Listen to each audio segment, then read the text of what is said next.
mannen staan saam met een lekker geoei.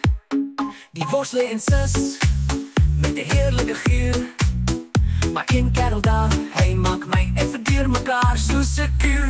Wees zo pikkie belachelijk, mijn braaier zo gaaf. Moet niet aan de job stil, dus een bikkie te straf. Een klein bikkie broer, dit is helemaal recht. Maar los voor ons ook niet een klein bikkie weg.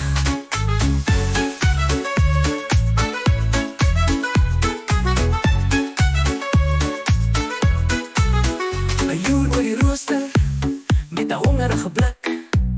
En als niemand kijkt niet, dan steel hij een stukje zo flink. Hij zei dus verproef, om zeker te maken is recht. Maar zijn woord is al vol van die vlugste af, ik lee in veg. Wees zo pikkie belachelijk, mijn braaier zo gaaf. Moet niet aan die job stil, dus een bikkie te straf. Een klein bikkie bro, dit is helemaal recht. Maar los voor ons ook niet een klein bikkie weg. Hij morst met die saus, hij vat die lekkerste brood. Hij drukt voor bij die tafel, alsof niemand hom ooit groot gemaakt het zo bloot. Ons fluister en kijk, met een glimlach zo schijns. Die man is een legende met zijn belachelijke gewoontes, dus gewijs. Wees zo pikkie belachelijk, mijn braaier zo gaaf.